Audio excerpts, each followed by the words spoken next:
चेहरे पर ठंडे पानी के छींटे की तरह एक्वामैन आ गया है।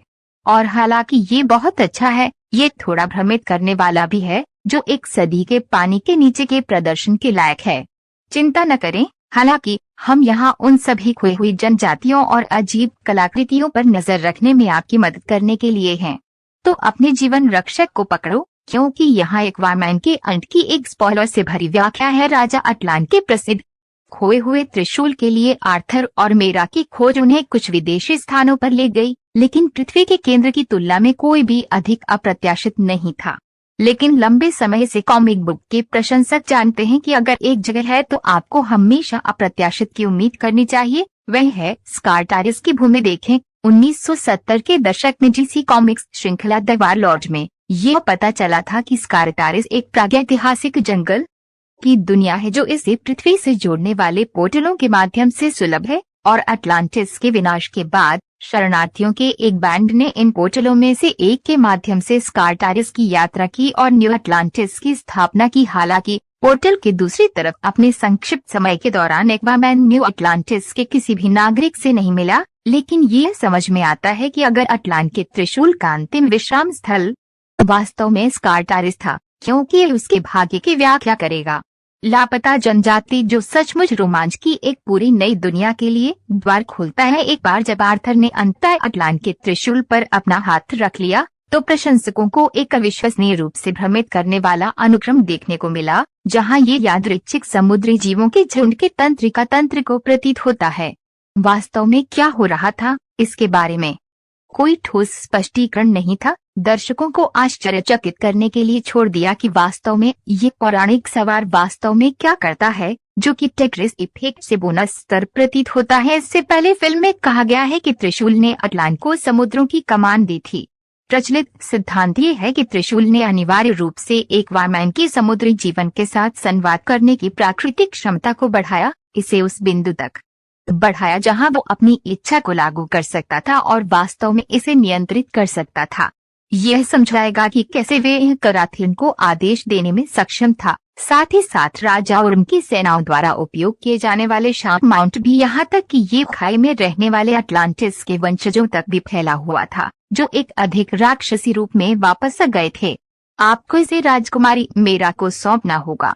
उसने न केवल अटलांटिस और सत्थी दुनिया को भी बचाया, बल्कि महत्वाकांक्षी और षड्यंत्रकारी प्रिंस ओर्म को और अधिक विचारोत्तेजक और अच्छी तरह से थोड़े डम्बर आर्थर के साथ बदलकर खुद को एक अवंचित राजनीतिक विवाह से मुक्त करने में कामयाब रही। यह सिंहासन के पीछे की वास्तविक शक्ति से एक शानदार युद्धाभ्यास था।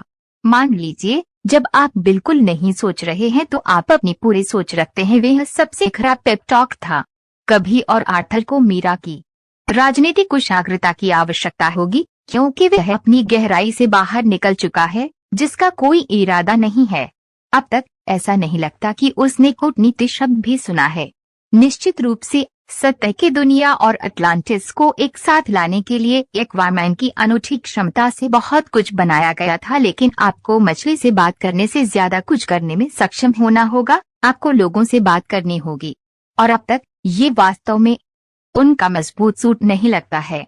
क्या किसी ने वास्तव में सोचा था कि ब्लैक मंटा सिर्फ इसलिए मर गया था क्योंकि उसका सिर फट गया था और वह सैकड़ों फीट गुस्से में समुद्र में गिर गया था? नीचे रास्ते में इटली में चट्टान के हर एक बहिर्गमन से उछल रहा था? बिल्कुल नहीं।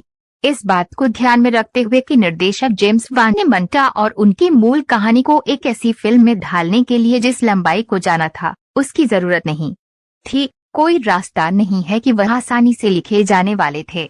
तो भविष्य की एक्वामैन फिल्मों में प्रशंसक मंटा से क्या उम्मीद कर सकते हैं?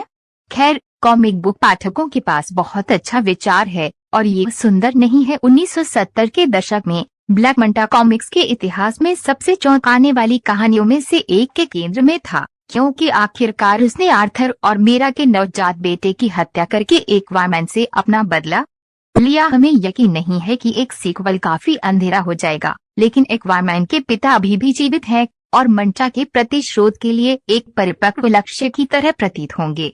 खासकर जब सिमिट क्रेडिट दृश्य में दिखाया गया था कि मंटा ने अटलांटिस जुनूनी शोधकर्ता स्टीफन शिन के साथ मिलकर काम किया था। कॉमिक्स में शिन एक्वामैन के पिता का दोस्त था जिसने अटलांटिस के स्थान को खोजने के लिए अपनी मजबूरी को पूरा करने के लिए उन दोनों को धोखा दिया।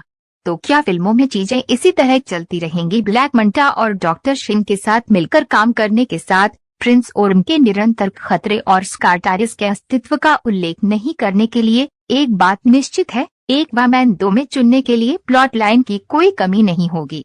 उसे समुद्र के जीवों को आज्ञा देने की क्षमता देने के अलावा अटलांट के त्रिशूल को अंतिम ट्रम्प कार्ड के रूप में भी काम करना था, जिससे आर्थर को अटलांटिस के राजा का खिताब मिला। फिर भी जब उन्होंने अटलांटिस गृह युद्ध को रोकने के लिए त्रिशूल के साथ दिखाया तो आश्चर्यजनक रूप से युद्ध के दोनों ओर बहुत कम लोग वास्तव में नोटिस या परवाह करते थे। कम से कम पहली बार में यह स्पष्ट है कि अटलांटिस की 7 जनजातियों को एकजुट करने का उनका लक्ष्य एक सिलिबुर के बराबर पानी के नीचे को ऊपर उठाने की तुलना में बहुत अधिक काम करने वाला है।